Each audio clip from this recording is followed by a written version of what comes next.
Hello everyone, this is Daniel from the Essayist and Espresso podcast, doing something a little different. I have with me my very, very good friend, LvlJake. How's it hanging? It's going good. Thanks for having me. No problem. So the point of this is mainly just to put a spotlight on creators and, ask them, what is their inspiration, why they want to do YouTube and continue doing it, and maybe, get a little into the nuts and bolts of the creative process and whatnot. So let's start there. Why did you start a YouTube channel? What made you want to start making videos? Well, I don't want to start giving you like a lot of praise immediately, but like we talked about before, I was a fan of your channel like a long time ago. So, obviously seeing other creators that I was interested in, uh, I don't know, inspired me to want to create stuff too. But other than that, it all really started with that Quest 64 series. I didn't even really expect to make more videos after that. I was just like, okay, this seems like an interesting idea, and I'll do this thing, and then, we'll see what happens with it. If I get over 100 views, maybe So, maybe there will be more. So, so funny thing to mention about that is, for those that don't know, I'm actually in it, which it's is true. which was fun. I remember, I think I was the one that offered. Like, I think you had already put up a part in this Quest 64 Yeah. series, and I was like, oh hey, if you need help, shoot a message, and you did. And I Yeah. contributed in my own small way, but that was that was an ordeal for you, that Quest 64 series. So, and I'm sure like for most people that have like seen your stuff, that's probably more than likely like where they know you from. Like you're the Quest 64 guy almost. Although recently, I would say that you are starting to break from that a bit. You have been uploading other stuff, other videos on different Yeah. topics, on other games, and I feel now, at least the way that I see your channel nowadays, I feel like you've become like a curator of like these misunderstood games that deserve another chance. Like, games that have been like kind of maligned, like Quest 64, that games that most people kind of dismiss, don't really give the time of day, and you can even acknowledge in your videos that yeah, okay, these games have issues. There is a Big issues. reason, there is a Yeah. reason for why they're not super beloved, but that they do have something to them that makes them worth going back to and checking out. So, would you say that's accurate? Oh yeah, like 100%. Even now as my like content, the way I present my content even is kind of dramatically changed. Like from the Dragon Valor video, which is the most recent upload, Mm-hmm, mm-hmm. compared to the Quest 64 video, I feel like it's almost like two different people at this point. Granted, there's like a 6 year time difference between the two now. Yeah. Um, but they're just so different. But the underlying way that I approach creating a video, or rather choosing a topic, is like you're exactly right. Games that have issues, but I feel like definitely deserve like another perspective on them. That is like kind of the core like principle that I follow when trying to decide what game to go after next.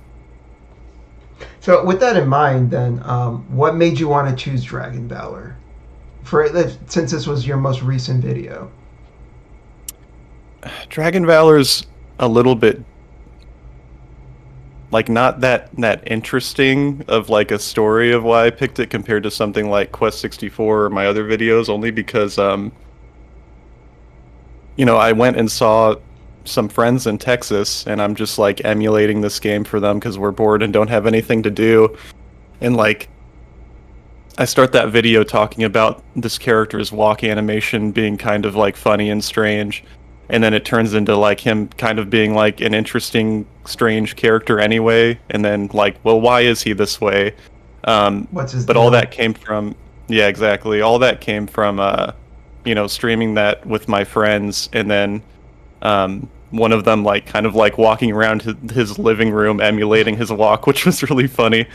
And I don't know, just something about that. I was like, oh, I do have like some kind of like interesting memories with this game, and this would be a good one to be like, because I was wanting to step away from my like really monotonous, um,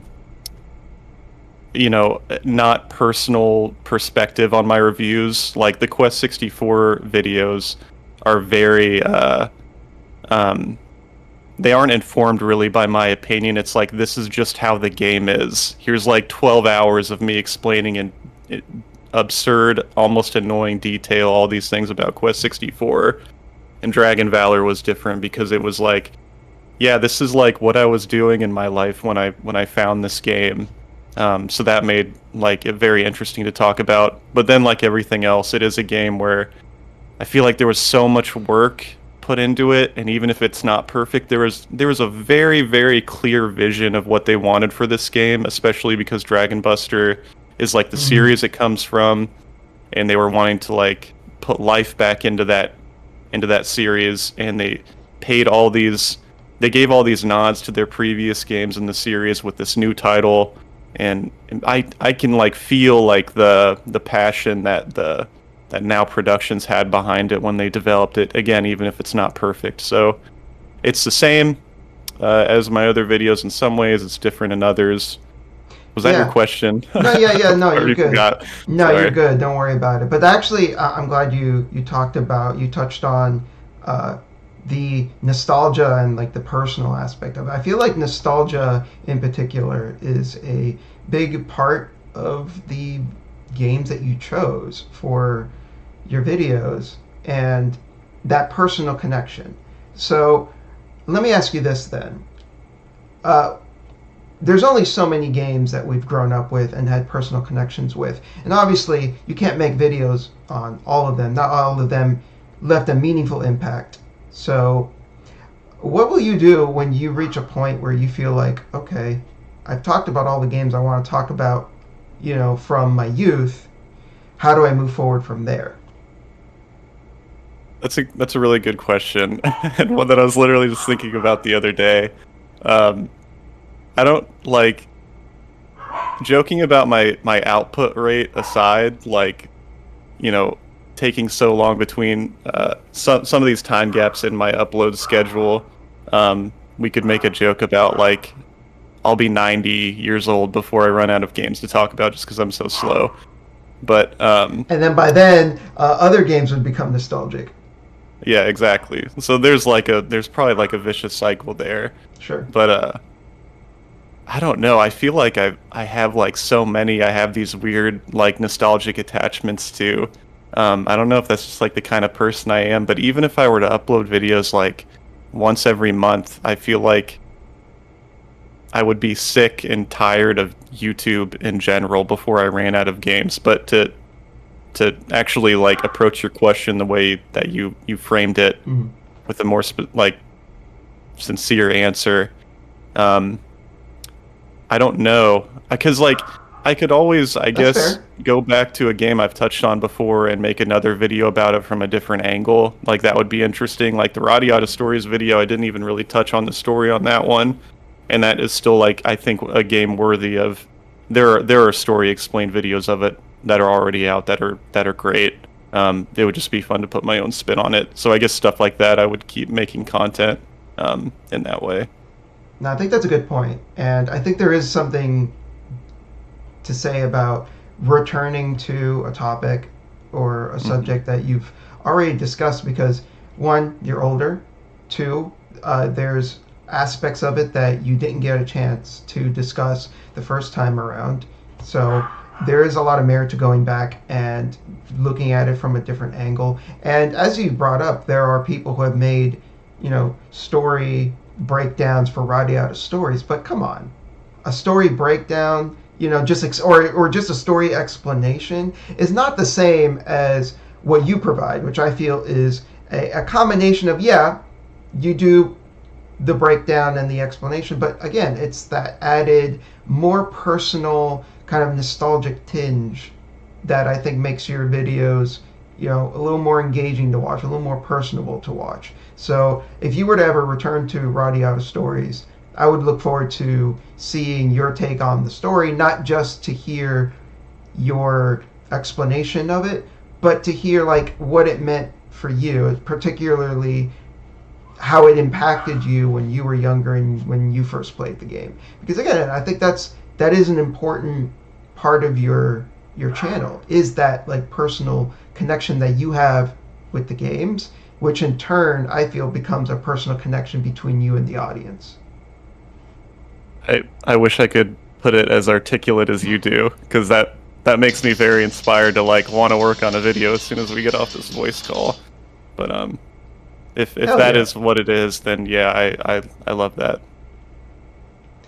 So I want to talk a little bit going back to Quest 64. So I specifically want to ask, like, what was it that made you cover the game the way that you did? Because you didn't just do a one and done. You didn't just do, okay, here's my one video on Quest 64. I said what I wanted to say, and that's it. You made several videos Yeah. talking about nearly every aspect of the game that one could possibly ever, like, I feel like your series on Quest 64 is damn near the definitive like video series on Quest 64. So what made you want to talk about it to such lengths and in such a way?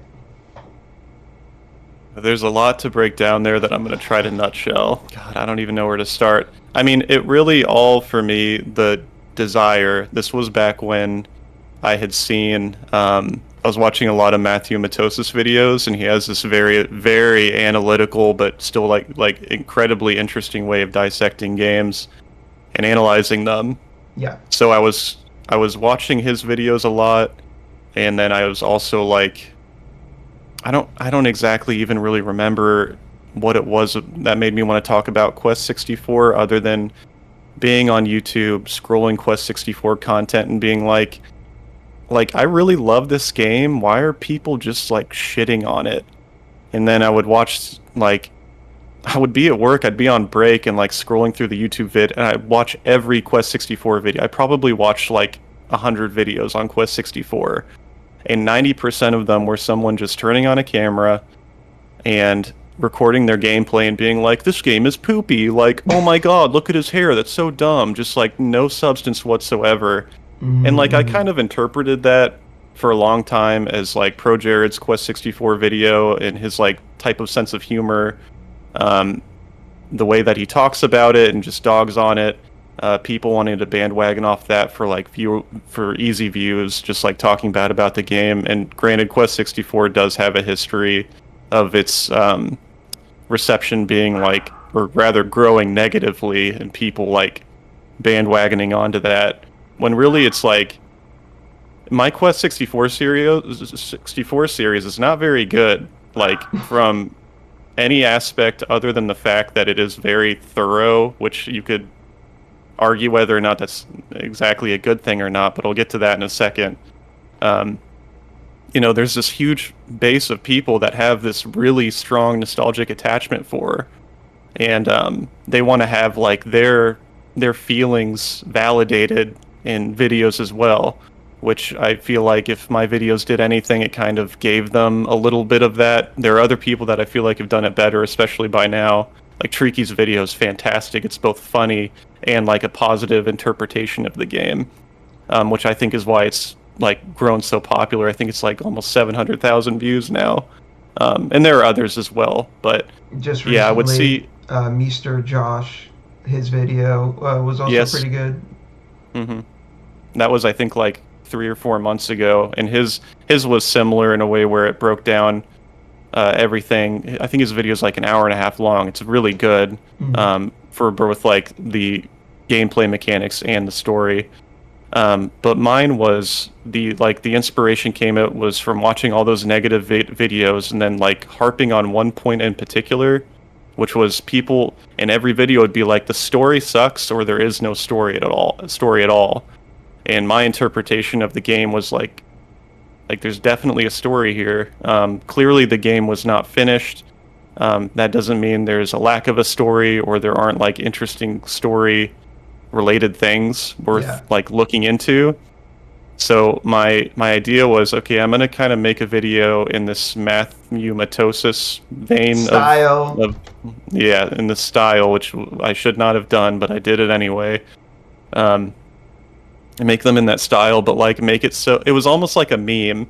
I was like, I'm gonna just talk about like as much as I can in monotonous detail just to like prove a point. Like not asking myself if no one's ever done that before, maybe there's a reason why people haven't done that, but I did it anyway.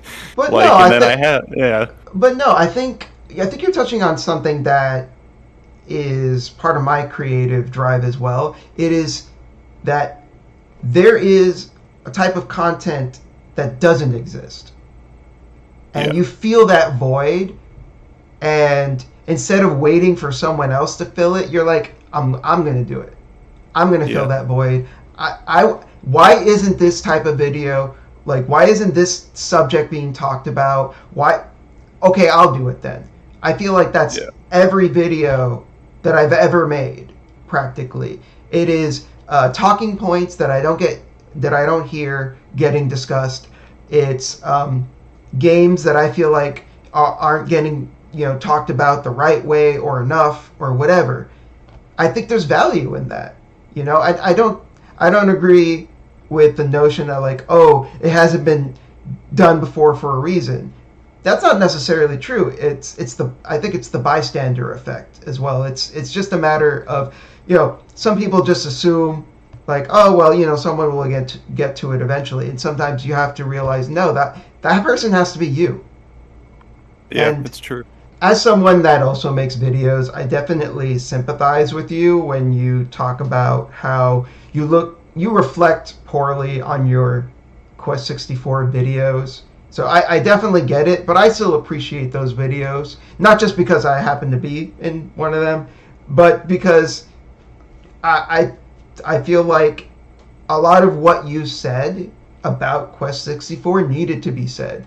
And I want to also say that you were the one that gave the confidence and inspiration to others to make their own Quest 64 videos and to give their take so that they didn't feel like, oh, my thoughts on this game are so different from everyone else. Why should I even bother? I think you taking that first step and putting your foot down and being like, no, I'm going to say what needs to be said about that game, gave other people the confidence to go, you know what, then I think I can do that too. And I think there's value in that. Yeah, that makes me feel very good. So thank you for saying that. Like, um, yeah, I don't know if it's I, my natural inclination right now is to be like humble and be like no no no, and I'm trying not to do that because we have like more things to talk about. Sure. So I'm just gonna say thank you for saying that, Yeah, no and problem. not get into it any more than that. But yeah, um, thank you. That's very Yeah. nice of you to say. Yeah, it's okay. Now since we are friends, I happen to be privy to certain things, but you do have a follow up to Quest 64, at least in the ideas phase. Is there anything about that you want to talk about? Or do you want to Oh keep that in the yeah, dark? Okay, okay. no, that's yeah. I hadn't actually thought about that for a second. So I didn't think I would ever touch on Quest 64 again just because I was so burnt out on it, but my Mhm. burnout for talking about really anything that I'm interested in had just been a product of my kind of misguided way of approaching video creation. Going back to how I said like making Quest 64 started out kind of as a meme, I became like locked into this idea that I had to have every video I made from then follow that process, Mm. which I deeply did not enjoy doing. And it took me a long time to break away from that. You were actually kind of the one that helped get me away from that when we had talked about it before. Um, That's a whole story for another time, but we could talk about it um, now if you want. It's up to you. yeah, it's like such a good question that you ask because the reason I'm able to return to it is because my style of creation has changed now, which I think is reflected by my output changing from a 3-year time gap of making videos to like I put out 2 videos in the past 2 months. Yeah.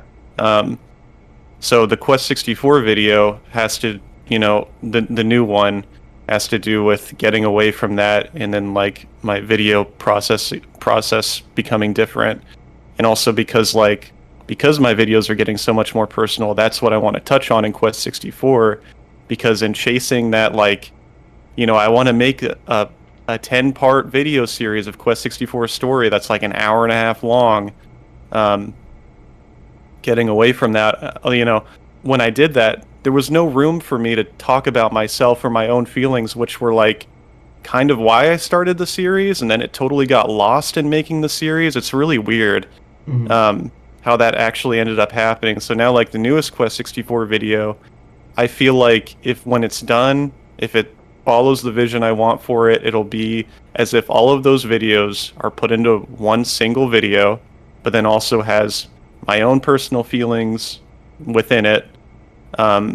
And like one of the biggest things about wanting to talk about it is I have of course I have a lot of nostalgia for the game, and I think you'll like be able to understand what I mean by like being a kid in the 90s and how Yes. different gaming was for us then, and then also just being a kid and having all these associations with like thinking and feeling what it was like to be a kid then. I I mean, have these memories. the '90s in general feels like a totally different universe compared to nowadays. Yeah, like it's so strange that you say that, like thinking about like being a kid back then, and I have like such a strong memory of like you know it makes me so thankful now because my parents like did not have money when I was a kid, and my mom taking me to Blockbuster, which was like such a treat for me that like I appreciate so much more now when I realize how hard they had to work for everything that they had.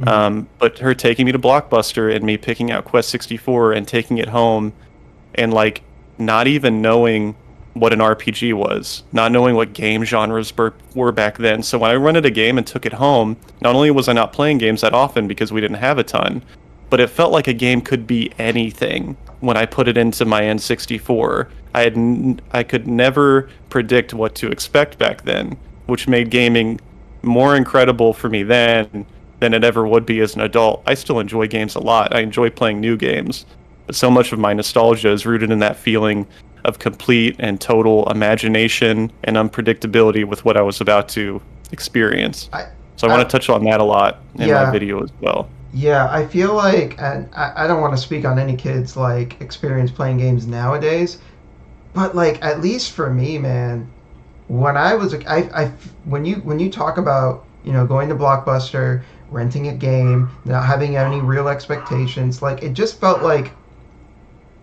back then when you bought a game, it like it was so much easier to just get so thoroughly absorbed and invested in it in a way that maybe it's because I'm older now.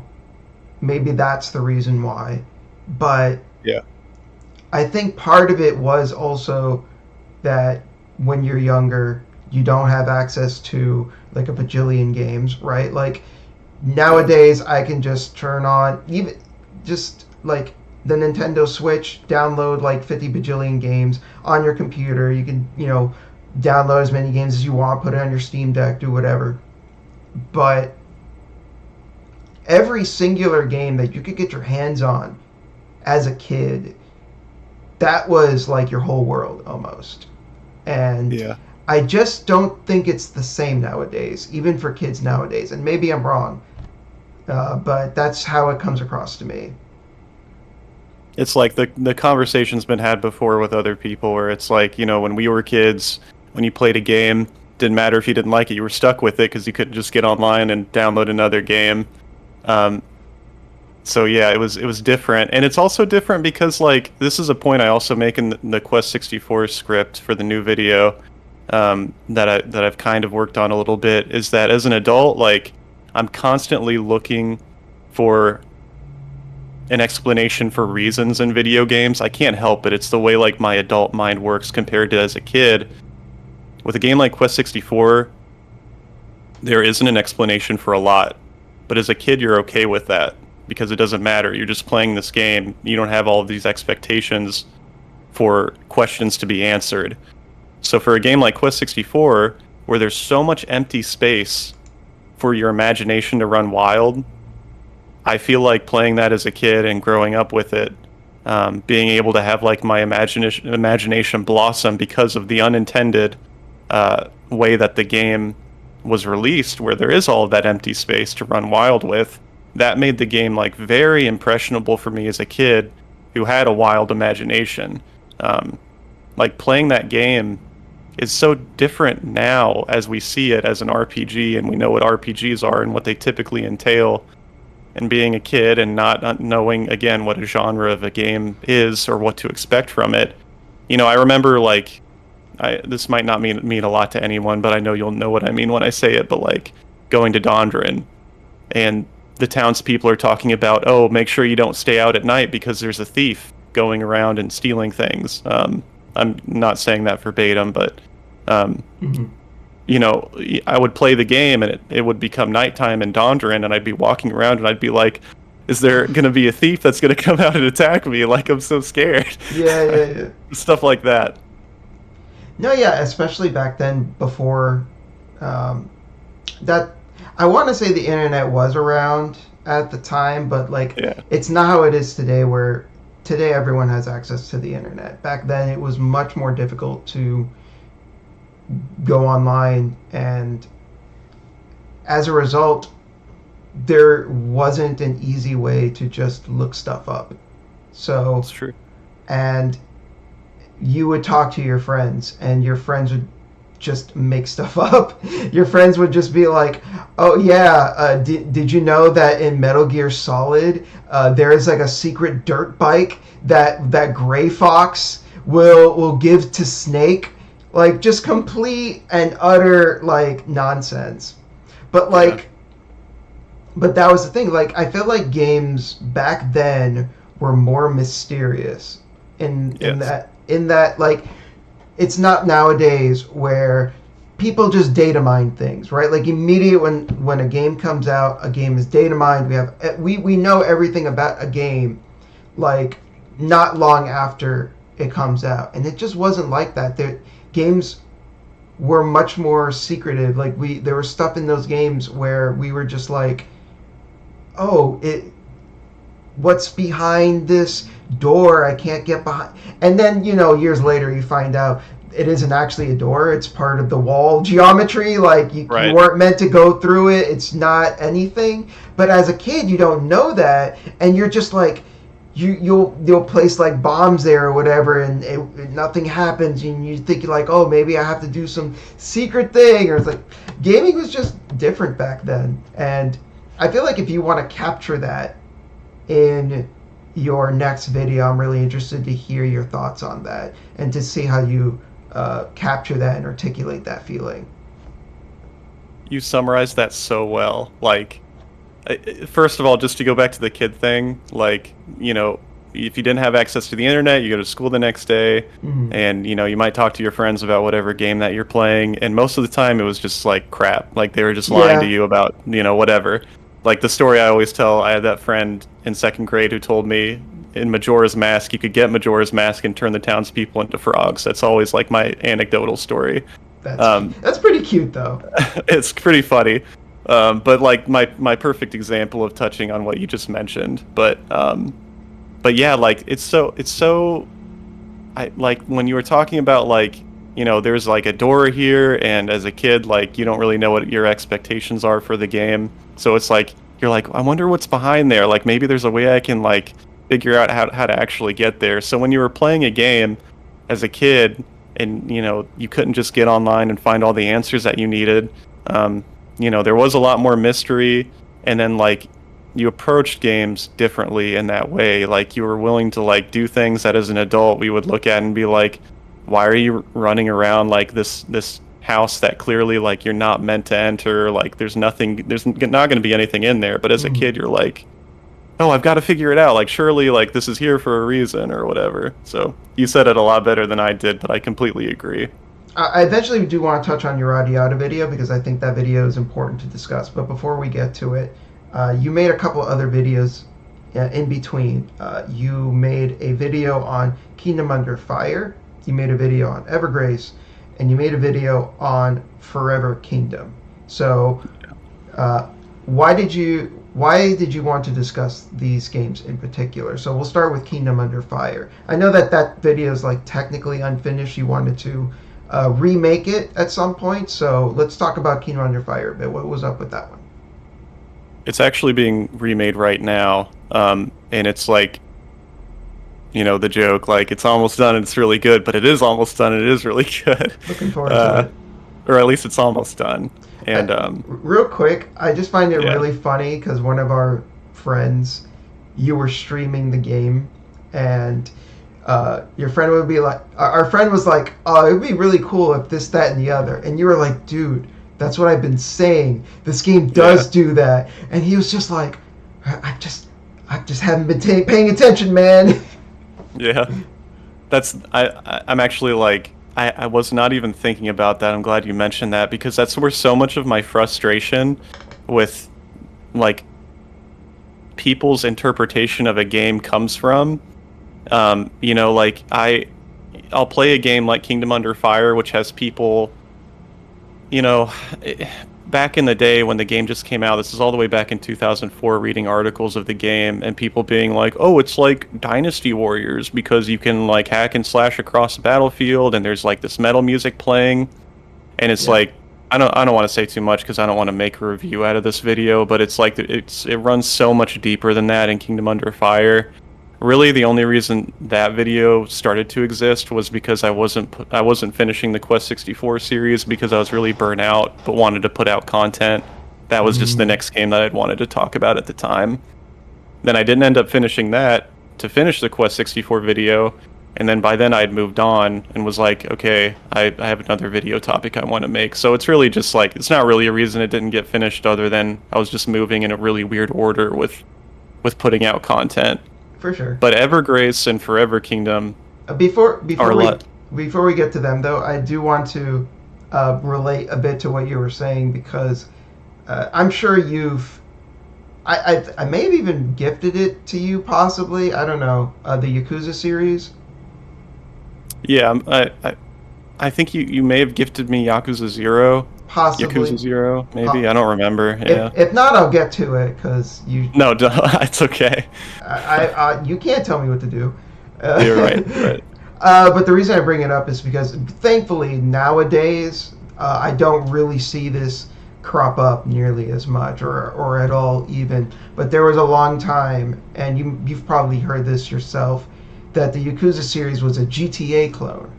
Or a GTA knockoff. I do remember hearing that, yeah. And couldn't be farther from the truth either. Couldn't be farther from the truth.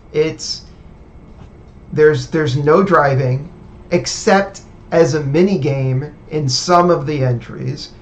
You can't just kill random pedestrians. It's not about mindlessly. I don't want to be reductive towards the GTA series, but you can't mindlessly kill pedestrians or police officers or anything like that. Yakuza is very much like a action RPG and not really like it is fair to say that its connections to Grand Theft Auto are purely aesthetic and I guess like the crime storyline, and that's about it. As far as the game mechanics are concerned, as far as like how you interact with the world and the characters and all that, totally different. So I definitely relate to you on that, and hopefully whenever you get around to finishing, which you say is coming soon, your Kingdom Under Fire video. I'm looking forward to you quieting those dissenting voices. So, yeah, Evergrace and Forever Kingdom, two games that are also connected to each other. Tell me about those games. What made you want to tackle them? Those are, in my opinion, like the closest in feeling that I had with Quest 64 are with Evergrace for the way that I approached them and then as well as made them. Like if for some reason someone out there enjoyed that Quest 64 series and wanted more of a video just like that from the same angle of why it exists, then Evergrace and Forever Kingdom would be those videos because like God, I don't even know where to begin. Very negative reception of the game on its release. Very interesting development cycle for those games, especially like if you consider the fact that it's a FromSoft game, which everyone is only more interested in over the past like 15 years. Yeah. So that made it a great topic to pick as well. And then also like again, Evergrace in particular is a game that like people have like a lot of associations with. I believe Evergrace and Eternal Ring were launch titles for the PS2. It's been so long since I did my research now. I could be wrong, but I think they were. I do vividly remember a friend of mine had a copy of Evergrace, and he was going to give it to me because I guess he just didn't want to play it anymore, and he never did. So, bummer. Yeah, bummer. So I really appreciated your video on it because I never got to experience the game. But I also wanted to ask, because you were saying that for the Quest 64 videos in particular, you were inspired by Matthew Matosis and you were inspired by that style. Would you say that the Evergrace and Forever Kingdom videos were still inspired by that style? Sort of, because after making like however many there are, 16 of those Quest 64 videos, in that frame of making a video, I think I had kind of like found my own process. Not to say that they aren't still inspired by him, but I wasn't thinking of Matthew Matosis videos and like, because even the Quest 64 series isn't really that much like his videos, no matter how much I was trying to make them like that.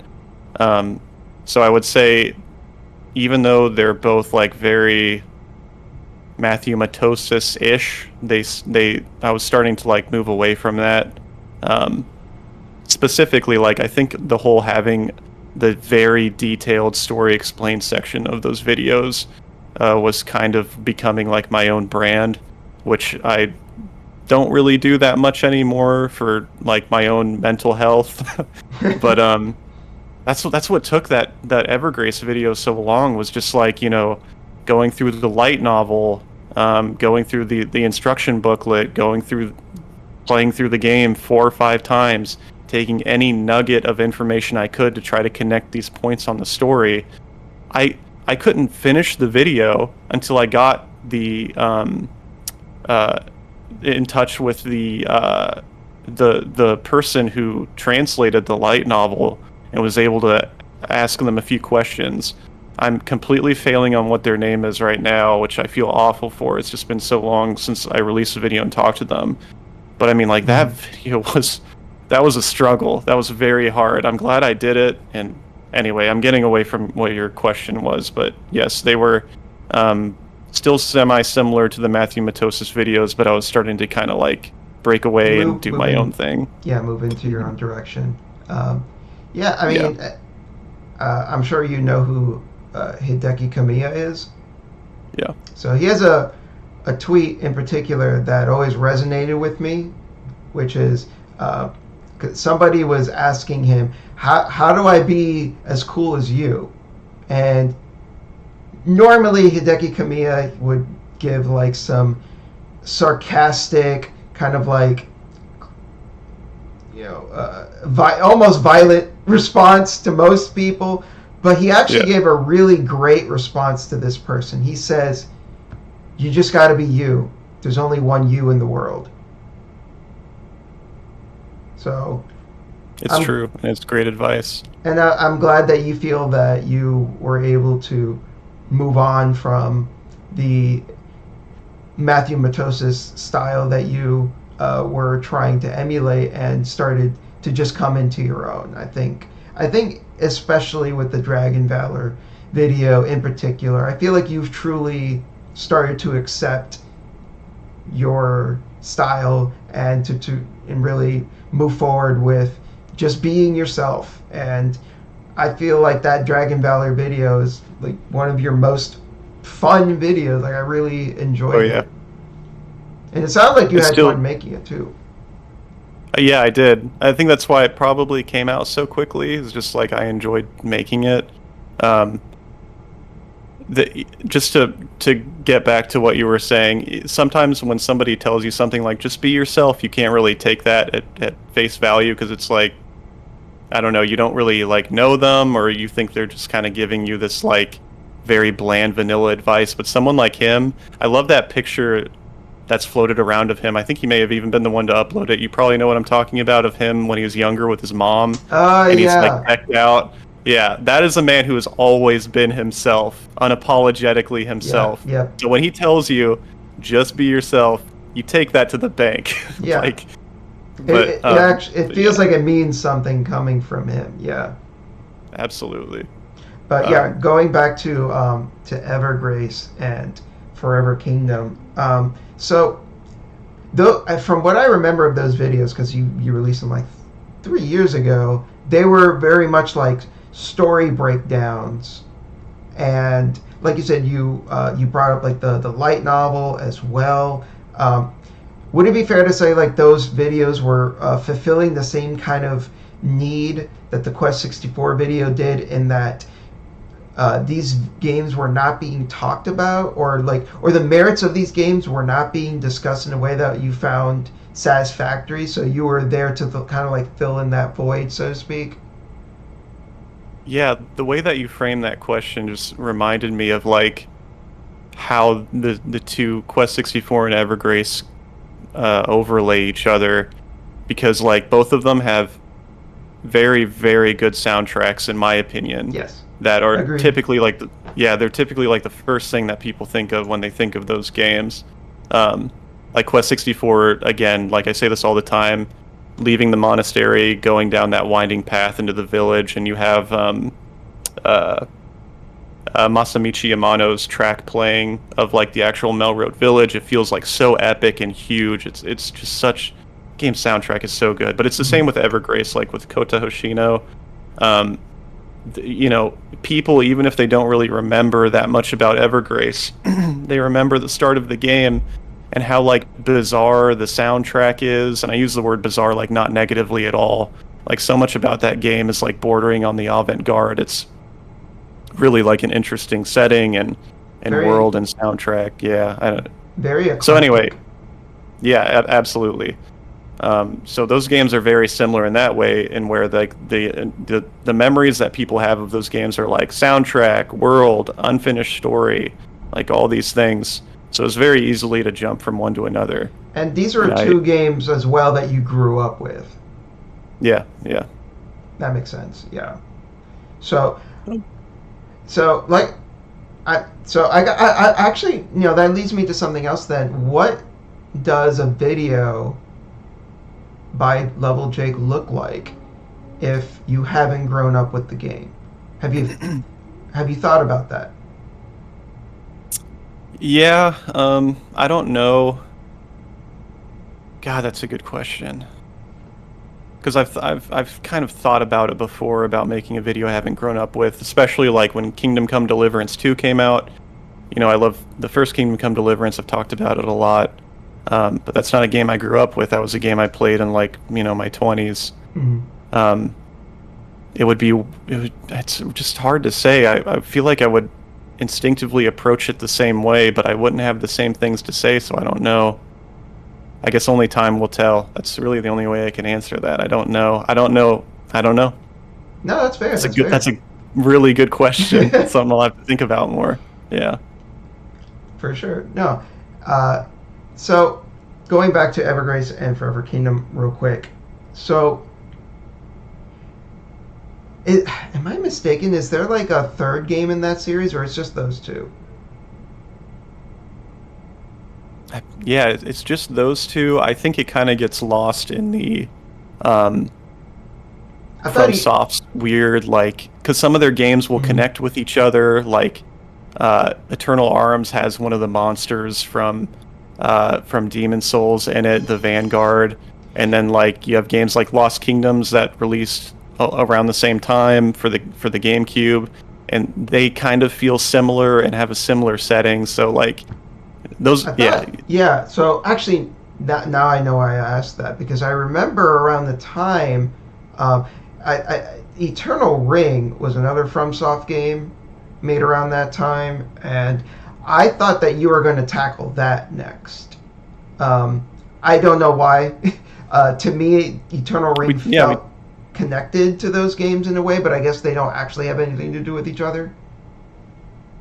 yeah they again, I could be wrong about this. I think they were both Evergrace and Eternal Ring were launch titles for the PS2. Mm-hmm, mm-hmm. Eternal Ring is still one that I want to do a video on, which is probably why the association is there, because I had talked about it before, probably during making the Evergrace video, where I was like, I'm gonna do Eternal Ring next, whatever. Um, so Mm-hmm. that may have been where the connection came from. But Eternal Ring is like a lot different from Evergrace in the way like its narrative is like pretty well explained just by playing the game. It doesn't leave a lot of these like open-ended questions, and it's pretty like um,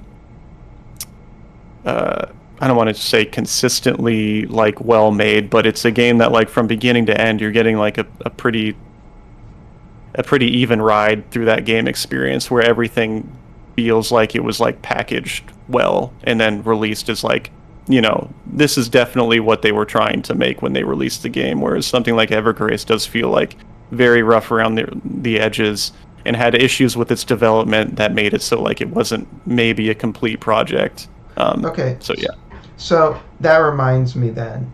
Your videos on Quest 64, Evergrace, Forever Kingdom all share this same, like, I guess theme you could call it, where you are tackling games that are esoteric. These are games that are difficult to understand. They have stories that are hard to fully grasp, either because, like you said, in Quest 64's case, clearly an unfinished game. I don't remember specifically what it was about Evergrace and Forever Kingdom that their stories were harder to grasp. I don't But blame you. They're confusing. It's okay. but yeah, so like these games have difficult stories to understand, uh, mostly because they're just not told in like a normal orthodox way.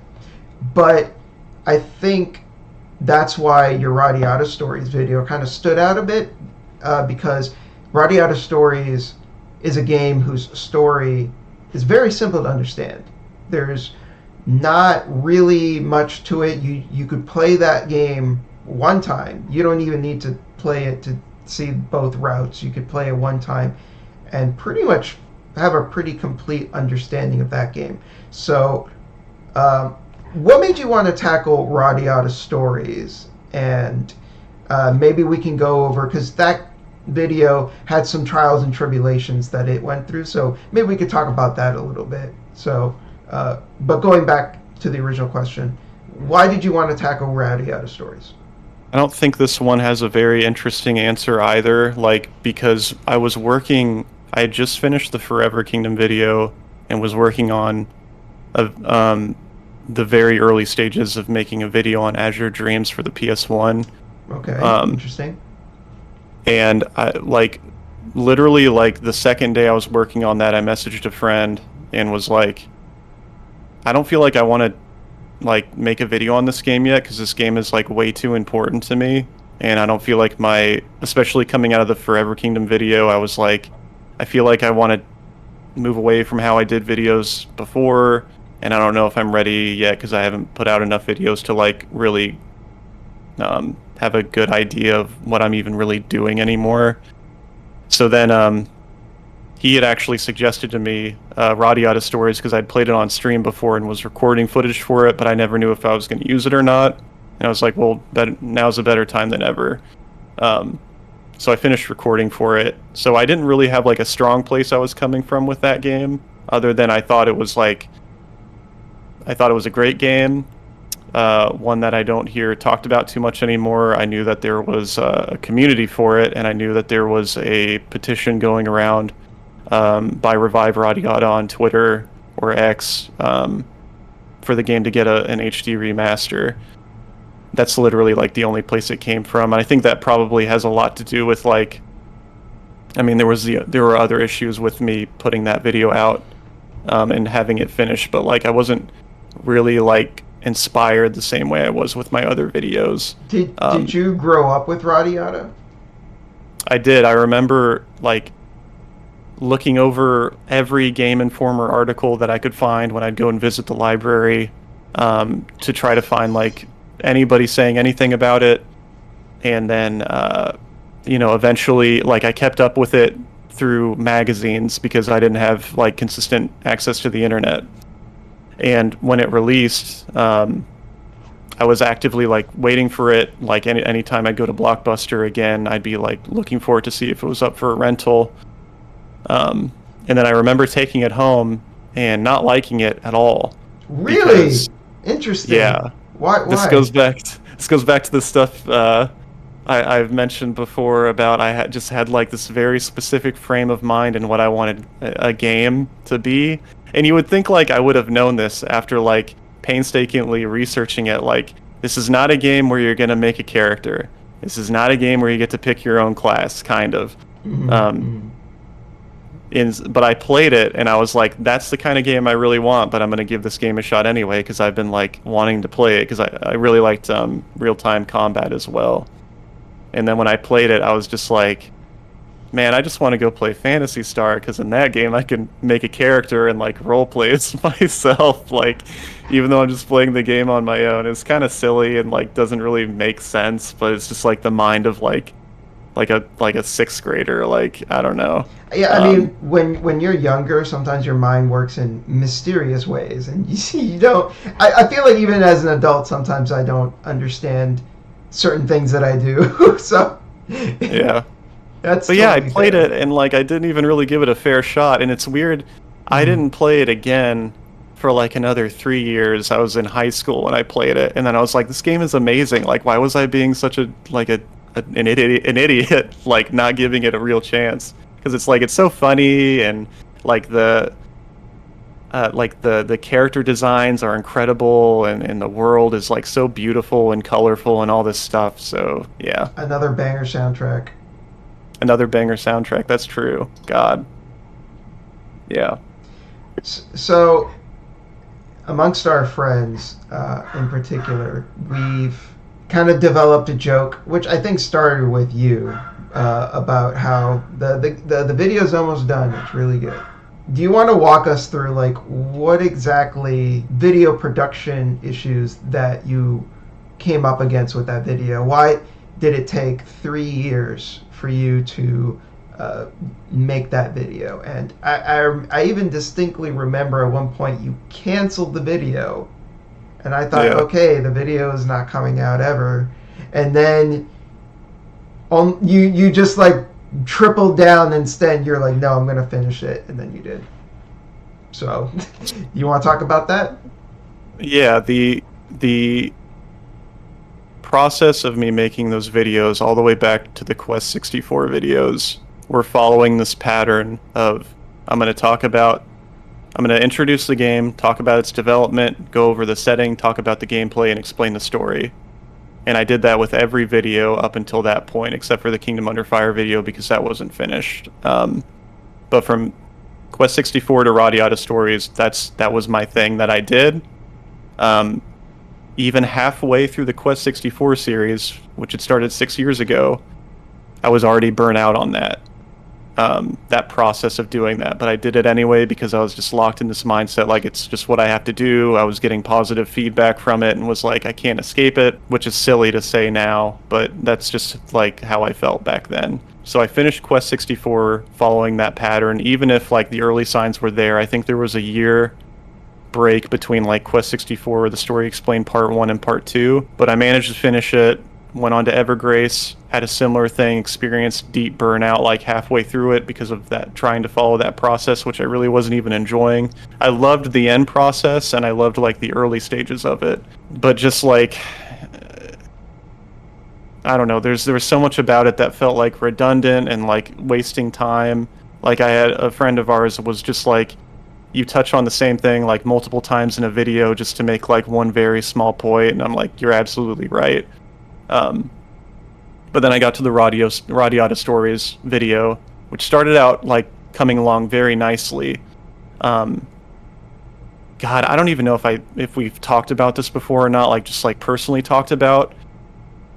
The 3 years that I worked on that video, I would be at work and I would get like a 2 hour break in between my day, and I would go to the library next to my job with my laptop, and I would just write for those 2 hours. And I'd do that every day, and then I'd come home and write more. And then I would come back to what I wrote after a few days, and I'd be like, this is like getting so far away from the point of the video. Mm. But what even is the point of the video? Like, why am I even talking about this? So I'd write more and then hate it and then rewrite it and hate it. And it was like no matter what I did, I could not get what I wanted in this, and I wasn't okay with it ever. And then I would get on Discord and would have friends being like, "Hey, when's the video coming out?" There were days where I felt like, "Oh, I finally like taken the next step. We're out of the fog now, and I'm gonna be able to finish this video," which is where like me constantly saying, "Oh, it's almost done and it'll be really good." I've obviously put so much work into this. I have to tell myself that it's gonna be really good, or I'm gonna lose my mind. Yeah, just like just a vicious cycle of not being okay with what I made, and then being okay with it, and then getting back to it. And I had made this point with you today, or not today, but the other day, where I was writing and video editing at the same time, which was wasting even more of my time, because if I didn't end up liking what I wrote or having to change it, then I'd have to change the whole video. Don't ask me why I did that. I think I was like so desperate to like get it done. Yeah, I remember you told me that, and the first thing I told you was don't ever do that again, because it's exactly as you say. If you're not happy with what you wrote, then the video editing kind of just is pointless.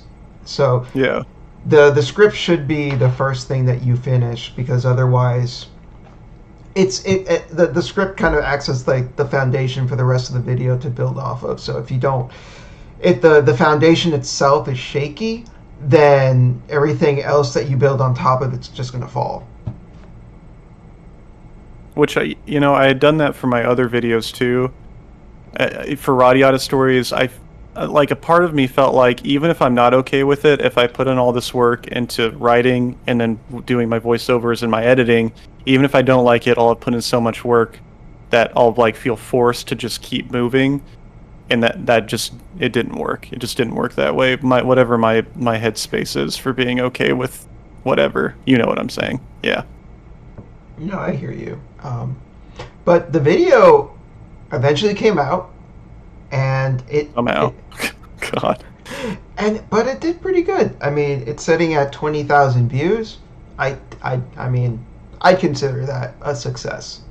So, and unfortunately, the Dragon Valor video, which you were much more passionate about, didn't. Not to say that's done poorly, but didn't see near the same amount of success. So, how do you feel about that sort of dichotomy between your personal feelings about the creative process of one video and the other, and getting very different reactions or levels of success? First of all, like, it's the way that a video finds success, whether it's through the YouTube algorithm or not. The Radiata Stories video, I think, it did not get its view count purely through it being a good video. I think the fact that a lot of people who have a deep hand in the Radiata Stories community online were like generous enough to share my video, and that's why the outreach was so good. In the Discord, Algendar's Plague Positive, who has like a huge hand in keeping a Radiata Stories community together online, he was good enough to let me share my content on there.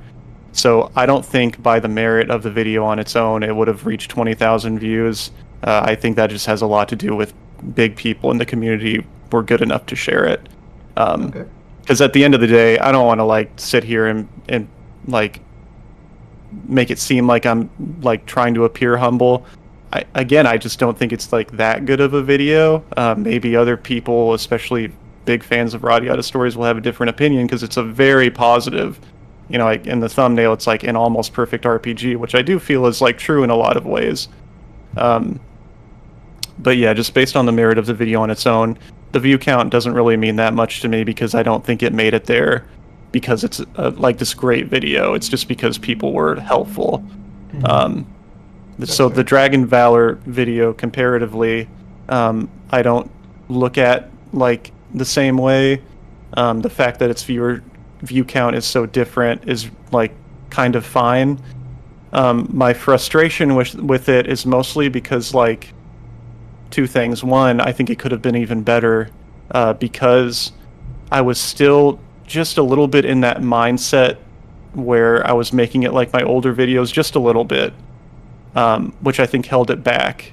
And it's otherwise like I want to say like maybe 50% of the video I love about the Dragon Valor video, which is a lot more than anything else I've ever made.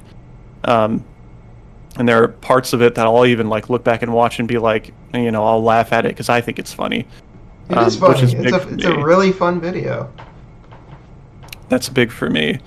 Um, my deeper frustration with a video like that, and this could be me. I don't know how this is gonna look or sound if I when I say it on here, but this is just kind of like the way that I am, and there's not really that much I can say about it other than that.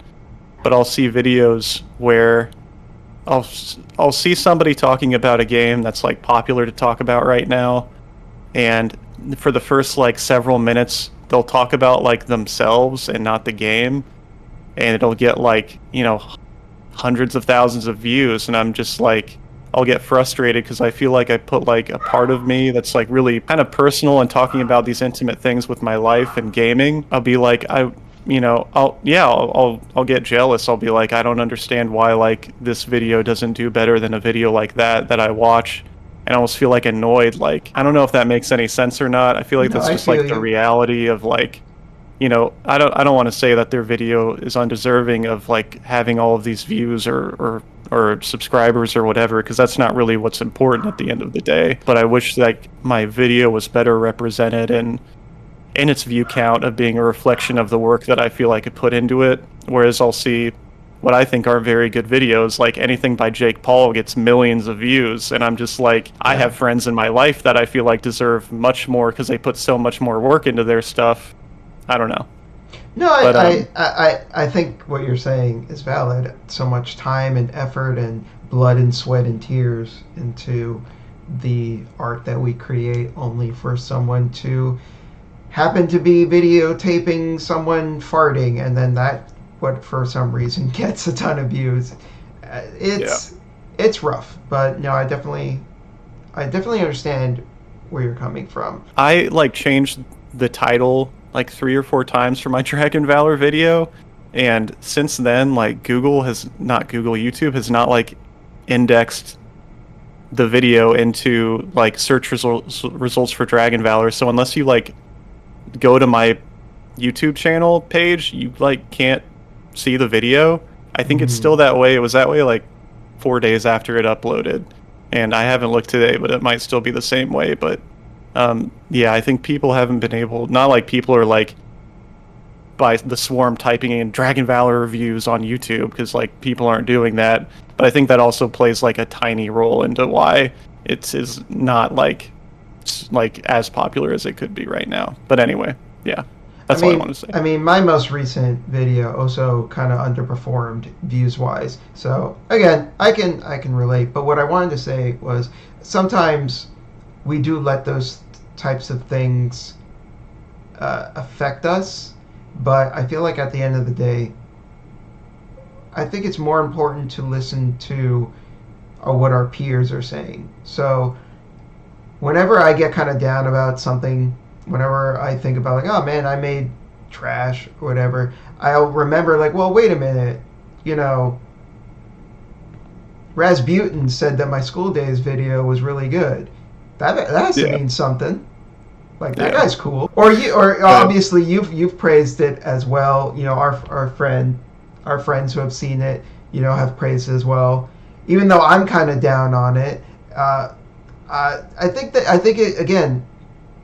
It's more important to listen to what you know your peers have to say because they what they have to say I feel has more value. Even not to say that there isn't value to be had from like a commenter who doesn't know you personally. Like, obviously, they can have something, of value to say as well. But, like, again, I feel like for the people that know you, there is more weight to what they say compared to, or again, even just like people who are in the same space that Yeah. have gone through the same things, know what the creation process is like. You know, I feel like all of these people, when they say something, it's important to listen and not just fall back on the negativity. You're absolutely right. Yeah. And for the record, that School Days video, like, you already know this, but I woke up at like 5 a.m. the morning that it released, or the morning that I saw that it had released, and like binged it immediately. I love that video. It's very, very good. Very I think you told me. quality watching. I think you told me you saw it like in the gym or something, which I was working out in my bedroom, like as I watched it, and then like finished working out because I had to work that day, but finished working out and like watched it and was late to work because I didn't want to stop watching it. Because that's a video like anybody can watch things and take in content however they want to. But for me, it was like when I'm like really invested in something, I will not break away from it for whatever reason. And I was like, okay, I'm going to be 20 minutes late to work today. That's just the way it is because this is like this is going to be my life for the next week. I'm going to be like thinking about this video. So if anybody hasn't seen it, they should. thank you. And think about how insane School Days is, because my God, what Yeah. what a weird anime. And just for the record, I don't know if I've mentioned this before. I didn't know anything about it before I watched it. And Oh, it was that's like awesome. perfect That's perfect awesome. introduction, perfect like analysis from somebody that actually like really had something to say about it and framed it in a way for somebody like me who didn't know anything about it to understand it. It's just like an all-encompassing, easy to digest video, like 10 Yeah, out of 10 chef kisses. thank you. Yeah, that was one of my goals with that video in particular, was to make it digestible for someone to like, if they have never seen or even heard of School Days before and they don't really know anything about it, that they could watch it and still like come away like with an understanding. So that's good to hear. Yeah, that was definitely my experience. So, All right. Well, I think those are most of my questions. I just want to thank you for coming on. Personally, I had a lot of fun with this. Is there anything in particular that you want to say or leave things off on? I guess I would just say this. If in the event that someone watches this and goes to my YouTube channel to watch my content, take my, again, video as like the best representation of what my channel is and where it's going. If you try to summarize it, if you like games that are kind of obscure or games that are misunderstood, nostalgic games you might have nostalgia for, specifically like RPGs, my channel takes those kind of topics and is breaking them down in both like the form of kind of a review, but then also just like my deep like personal connections to the game presented in ways that are like kind of silly. That's And, probably the best way of describing it. and before we sign off, what does the future of the channel look like? I mean, it's if you would have asked me this like 3 months ago, I would have been like, or how about this? If you would have asked me before I released the Radiata Stories video, I would have been like, it's all over. Like my channel's burning to the ground because this is never going to be done. But then it got done. So I don't know. I've been very motivated. I've been putting out content since changing, the style of my videos. I feel very optimistic about the future. Just in terms of like with anybody, I also put out videos for myself, and I feel like I've really hit onto what makes me happy about making videos, and I'm just going to chase that for as long as I can. And hopefully that takes us into the next few years with like a couple dozen videos. Sounds good. All right. Thank you again, Jake, for coming on. Loved having you. I consider you like a really great friend, so I appreciate this and look forward to talking to you whenever. Yeah, maybe in an hour. We'll see. Probably. Yeah. All right. Yeah. Take care, everyone.